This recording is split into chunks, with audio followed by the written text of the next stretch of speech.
Do you stand by that I statement? understand you're trying to get a fundraising video here.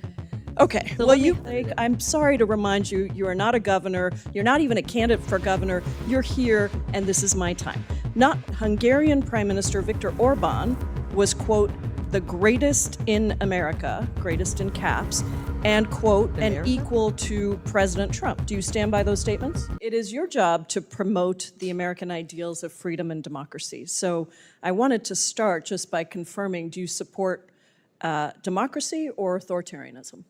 I think that's pretty obvious. The real-world fallout from her aggressive overhaul of the U.S. Agency for Global Media was already escalating behind the scenes. Just months prior, Lake had enforced a massive shutdown plan at Voice of America, pushing over 1,000 staff members onto administrative leave. But watch how Jayapal immediately uses Lake's public rhetoric to corner her on election integrity. I support freedom and democracy. Democracy. Great. Would you agree that accepting the results of a fair and free election are critical to a functioning democracy? Would you agree that standing That's up not and my cheering question is, for a would cancer you, survivor would have been the nice thing to accept- do? Ms. Lake, this is my time. Okay. Would you accept that accepting the results of a free and fair election are critical to a functioning democracy? It's a yes or no question. Do you think it's essential I for think we need democracy to have a free and fair election? We need free and fair elections. Free and fair sadly, elections, we don't great, have thank them. you so much. And yet, you have, to this day, refused to acknowledge that President Trump lost the 2020 election, something that even members of President Trump's own Justice Department have admitted and multiple lawsuits have shown. And we heard my colleague from Arizona talk about what happened in Arizona. So it concerns me that you are now tasked with this responsibility of ensuring democracy around the world when you won't even accept a free and fair election. I'm also concerned by your ability to promote the American ideals of freedom and democracy, given your record defending and praising dictators. Let's look at Hungary. You previously stated that Hungary is, quote, doing it right, and that Hungarian Prime Minister Viktor Orbán was, quote, the greatest in America, greatest in caps, and, quote, and equal to President Trump. Do you stand by those statements? I think that Viktor Orbán has done a very good job at protecting his people and protecting the Hungarian culture. And so, I think Ms. Lake, if you ask people in Europe, other the parts of question Europe, here is very they simple. would be wishing that their leaders stood up for their people. Is Viktor Orbán the greatest in Europe? Yes or no? I think he's done the best job in Europe, yes. Lake's open endorsement of Viktor Orbán's governance triggered a severe backlash among bipartisan foreign policy experts, who noted Hungary's drastic democratic backsliding. Yet, the administrative battle shifted heavily against Lake in the courts. Federal judges would later strike down Lake's dramatic staffing cuts as legally void under the Administrative Procedure Act. But notice how Jayapal pivots to hit her with a direct line of questioning on media censorship. Okay, and so even Secretary Rubio acknowledged in a 2019 letter that under Orbán, Hungary took a downward democratic trajectory, and yet you insist that Hungary is doing it right. I want to cover some of the policies that Mr. Orbán is responsible for.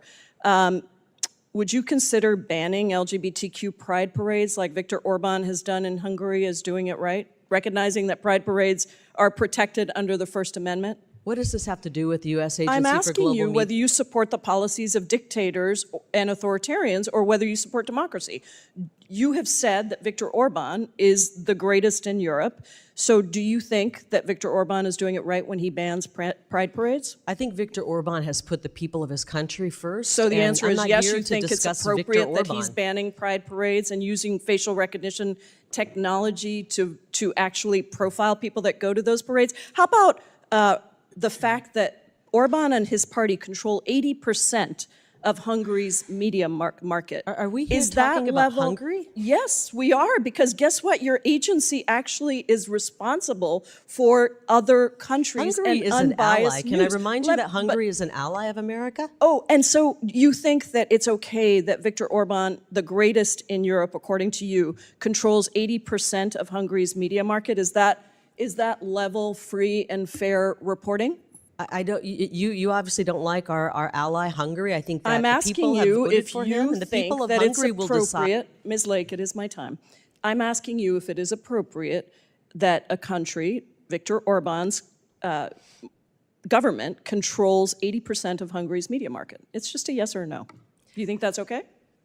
Think he's the greatest of all I don't time? have an opinion on what Viktor Orbán is doing in Hungary. It's not up for Other debate. than I It's know a he puts his fact people that has been first. documented by numerous organizations. who? Now, Can not you tell me only where that have you fact come supported, from? not only Where have did you that supported, fact come excuse from, me, Ms. Lake, Representative? I'm sorry to remind you, you are not a governor, you're not even a candidate for governor, you're here, and this is my time. Not only have you supported dictators that have supported policies that erode democracy, you also spread claims promoted by Russian state media that the Pentagon was funding bioweapon labs in Ukraine. These claims have been proven resoundingly false, even by Secretary of State Marco Rubio. Do you still stand by that prior Look, statement, Ms. Lake? I know that many members of Congress care more about Do funding you Ukraine stand than by that statement, order? which is clearly a lie? I know that you You are voted. responsible for an agency that is supposed to promote truth, and yet, over and over again, you are promoting dictators and authoritarians and lies. So I am asking you if you stand by the statement that you made that was promoted by Russian state media that the Pentagon was funding bioweapon labs in Ukraine. Proven false by Marco Rubio. Do you stand by that I statement? understand you're trying to get a fundraising video here. Okay, So well, let me you help clearly make- don't let me understand that reminding you the are people- actually Time here has before, expired. District. before Your time Congress. Obviously, from some of the questions we're hearing from the Democrats, they care more about a lot of other countries than America. Looking at this hearing from our current vantage point in 2026, the ultimate outcome of this political and legal firestorm has taken a dramatic turn. Despite the intense controversies, congressional gridlock, and the historic series of lawsuits filed against her by federal journalists, Kari Lake was ultimately reassigned from her post leading the U.S. Agency for Global Media. In mid-2026, President Trump officially shifted her out of domestic communications policy, nominating her to serve as the United States ambassador to Jamaica. Meanwhile, the legal system completely rejected her legacy at Voice of America.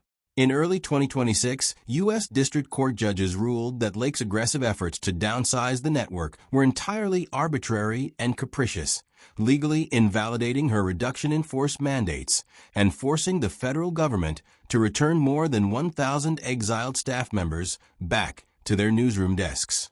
When we dissect the actual mechanics of the hearing itself, Jayapal's questioning targeted a profound philosophical and operational contradiction at the heart of state-funded broadcasting.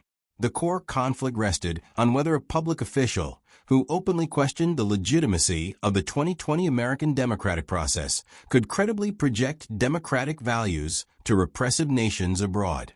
By trapping Lake between her ideological defense of Hungarian Prime Minister Viktor Orbán and the agency's statutory mandate to provide unbiased, free press journalism, Jayapal exposed the deep friction between populism and institutional foreign policy. The second half of the cross-examination exposed an equally volatile breakdown over intelligence and disinformation.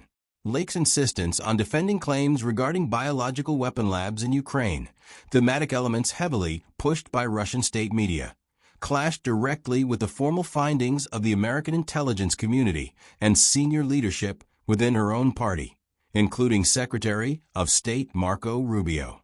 Lake's defense during the hearing, which dismissed the line of questioning as a partisan attempt to manufacture a viral fundraising clip, underscores her strategy of leaning heavily into populist media framing rather than engaging with orthodox diplomatic consensus.